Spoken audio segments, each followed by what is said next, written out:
Coucou les amis. Eh bien bonjour à tous. Bon, troisième partie et dernière partie de tout balayer, vrai ou faux. Alors pourquoi d'abord j'ai fait la vidéo en 3 fois? C'est pas pour faire des vues, c'est surtout pour des questions de santé.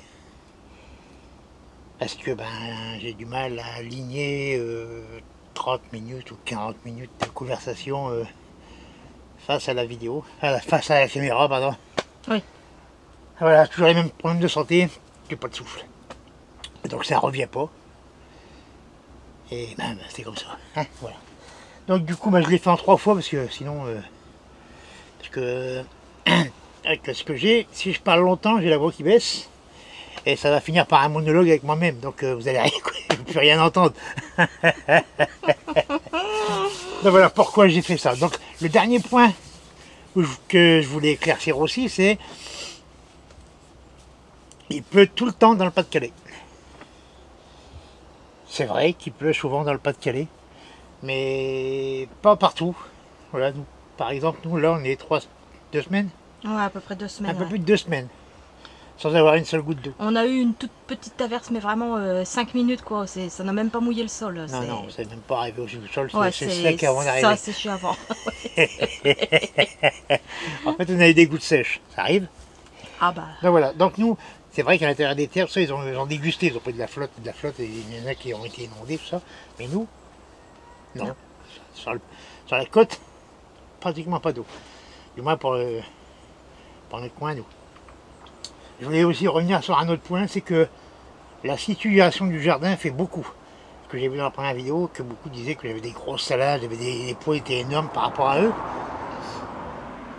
Mais mon jardin est exposé plein sud, légèrement en pente, ce qui favorise encore plus l'ensoleillement. Et on est entouré de haies, ce qui casse un peu les vents froids. Comme en ce moment on a du vent du nord. Et là dehors ça s'ouvre à 60 et dans le jardin ça bouge un petit peu. Attends, je vais me tourner. Voilà, on voit. Moi je pense qu'on peut voir. Ici voilà, ça s'ouvre à 60, 70 sur les hauteurs.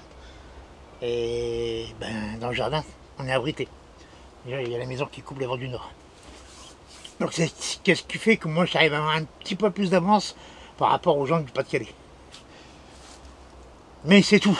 Hein, c'est pas non plus un exploit. Parce que, disons que ce que moi je vais récolter avant eux, quand eux vont les récolter, moi j'en aurai plus. Ah bah oui. Voilà, donc c'est normal, ça fait son cycle. Voilà.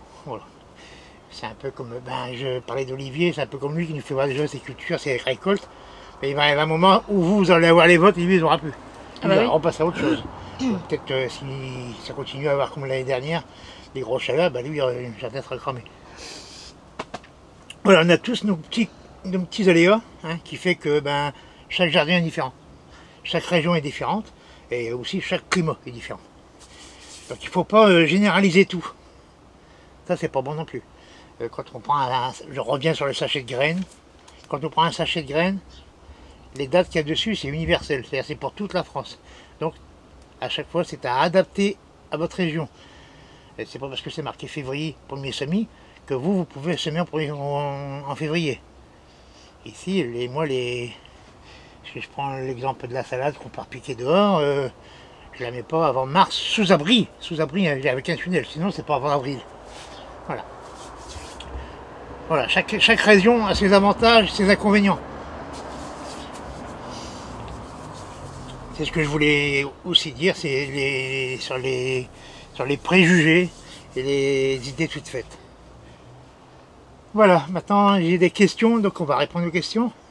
Alors, les questions. Alors, Jaco, le plus efficace contre la mineuse des Aliacées. Ah. Qu'est-ce qu'il y a de mieux pour ça? Ça va dépendre de plusieurs choses. Si c'est comme nous, le terrain est envahi. Même dans le sol, il doit y avoir les larves qui nous ont tombé à l'automne dernier, donc ça a passé l'hiver là-dedans. Puis dès qu'il fait bon, clac, ça ressort. Donc on a beau mettre un filet, si on met un filet sur une partie qui est pleine d'Aliacées, de mineuses, quelque part on les enferme dedans, ils sont à l'abri des prédateurs. C'est certainement pour ça qu'on en a eu. C'est pour ça que depuis quelques années, je suis envahi, il faut terminer. Par contre, si vous commencez tout juste à en avoir, déjà si vous en avez eu un endroit l'année dernière, allez pas remettre des poireaux, des liliacées à la même place. Changer de place déjà. Et tout de suite mettre un filet. Et filer fort fin, pour pas que la mouche, parce que la mineuse c'est une toute petite mouche, elle fait à peine 3 mm. Donc faut pas que ça passe. Voilà, c'est le moyen le plus efficace. Il n'existe aucun produit, aucun remède. J'ai cru, fut un temps qu'en mettant quelques minutes passer tout. Ah oui, je l'ai vu aussi. Parce que je crois que c'est la mobilette. J'ai cru qu'en mettant de certains ingrédients, on aurait pu l'arrêter, mais non, au final, on ne l'arrête pas. Alors ensuite, est-ce que tes tomates ne sont-elles pas trop serrées? Ah, je m'en doutais celle-là. C'est vrai que là, j'ai mis 35 cm entre chaque pied. Voilà. Mais c'est ventilé. Elles sont taillées. Donc, on peut même faire moins. Mais là, j'ai mis 35, c'est bien. On voit, hein, ça bouge bien. Hein, ça se touche, normal. Hein, mais ça va, ça pousse. Alors, du coup, est-ce que tu ne crains pas d'avoir le mildiou aussi? Le mildiou, si on doit l'avoir, on va l'avoir. Hein.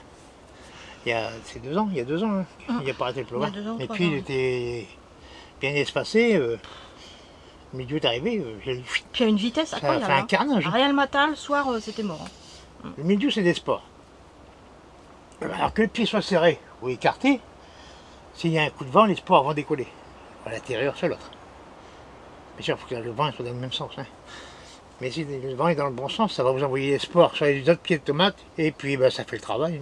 Une fois que le mildiou est là, il s'installe et il fait des ravages. C'est comme ça, jusqu'à temps que les températures soient trop hautes ou pas assez hautes pour lui, et qu'il ne trouve pas assez d'humidité. Je suis encore sur la tomate, Jaco. Oh. Est-ce que la taille des tomates peut amener des maladies? Pour moi, ça, c'est une idée reçue.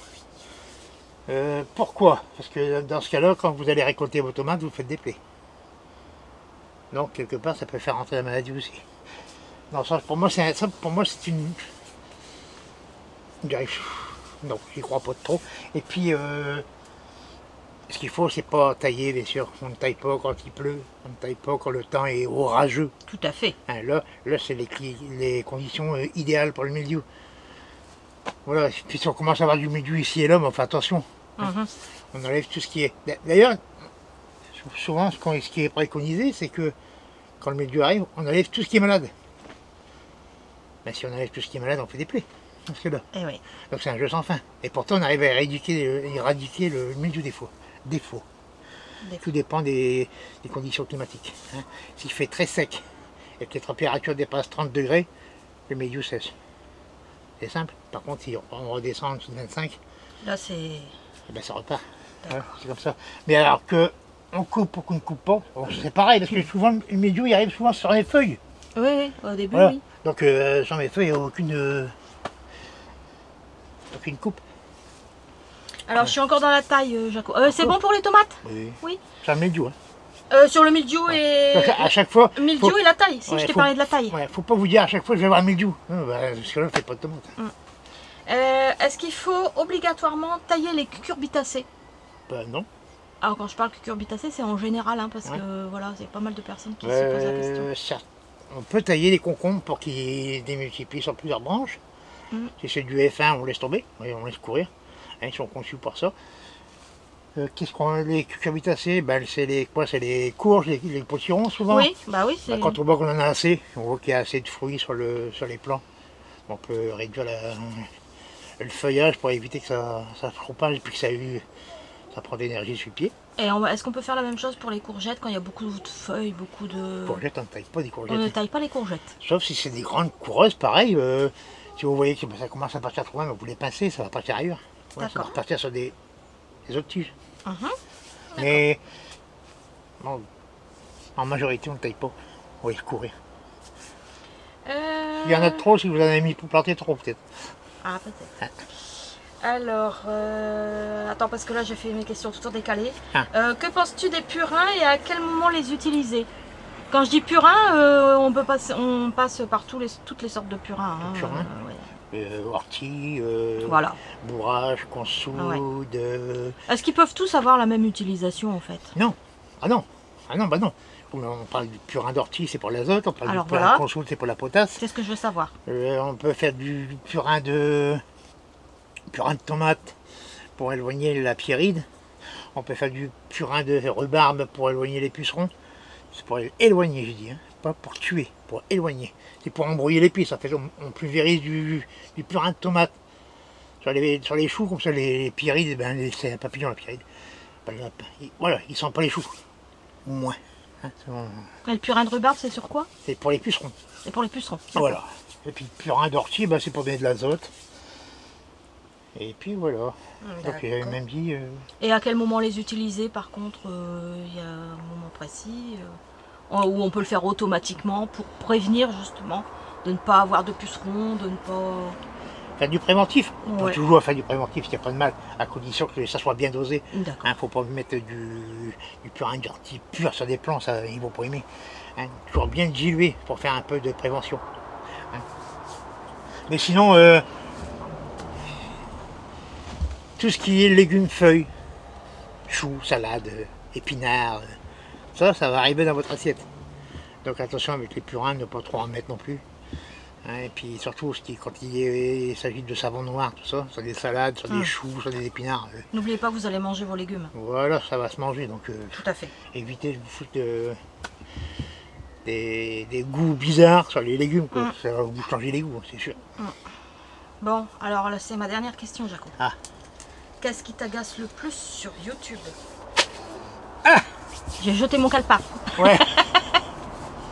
Ce qui m'énerve le plus, c'est quand on est en discussion avec quelqu'un qui vient vous dire, ben fais pas comme ça, fais plutôt comme ça, comme ça, comme ça, et puis que tu lui réponds, ben ouais, mais moi je fais comme ça, et ça fonctionne, j'ai du résultat, j'ai de la récolte, et on me dit, ben c'est pas possible, puisque c'est scientifique. Ça c'est le truc qui m'agace le plus, c'est scientifique. Pourquoi ça serait scientifique alors que ça fonctionne? Si ça fonctionne, on a beau aller voir les trucs scientifiques, ça fonctionne, ça fonctionne. C'est même malheureux pour le gars qui a fait ses expériences, tout ça, pour dire que c'est scientifique, parce qu'en plus c'est pas du son temps, ça fonctionne comme ça. J'ai pas fait de longue étude, hein. J'ai pas fait des grandes recherches, et je produis. Donc c'est scientifique, pour moi c'est une question, c'est une réponse pour conclure une discussion. Voilà, quand on n'a plus d'arguments à donner derrière, on dit bah, c'est scientifique. Comme voilà. Ça, oui, ça. Voilà, comme ça conclut la. Et c'est ce qui m'agace le plus. Voilà. Si quelqu'un t'apporte des images comme quoi ça réussit de ce qu'il fait, pourquoi venir lui dire que ça ne marche pas et que des scientifiques ont dit que ça ne marchait pas? Alors ça ne va pas marcher. Je me suis dit, voilà. Moi, je fais pas de recherche, je fais pas de grandes conférences. Je fais du potager. Et je fais du potager, je montre ce que je fais. Je montre mes résultats, mes ratés aussi, parce que ça, faut les montrer aussi, les ratés. Tout le temps. Toujours montrer ses ratés. Parce que tout le monde en a. Hein, je l'avais dit dans les vidéos précédentes, quand un jardinier ou un maraîcher ou un youtubeur vous dit, moi, je fais réussir toi à 100%. Barrez-vous. Sauvez-vous, c'est un menteur. On est bon là, Jaco? Voilà, on est bon. Allez. Donc voilà, donc on va conclure ces trois petites... Attention, je cherchais à me mettre en guerre avec personne, parce qu'on a m'a fait des comparaisons, bah tiens, t'es en colère après un tel... Non, on est en colère après personne, c'est... Voilà. Le problème, c'est que quand on lance un truc, ça fait effet boule de neige après. Voilà. Comme j'ai dit à Dominique Pernet, d'un flocon de neige, on en fait une boule, des fois avec les mauvaises raisons. Voilà. On vous dit à très bientôt. À bientôt. Bon, bon jardinage à tous. Et surtout, jardiner comme vous aimez. Ah, un beau dicton. C'est pas moi. Non, Jardin des Sources. Jardin des Sources, c'est parti. Eh oui, Christophe et Savonia. Ouais, voilà.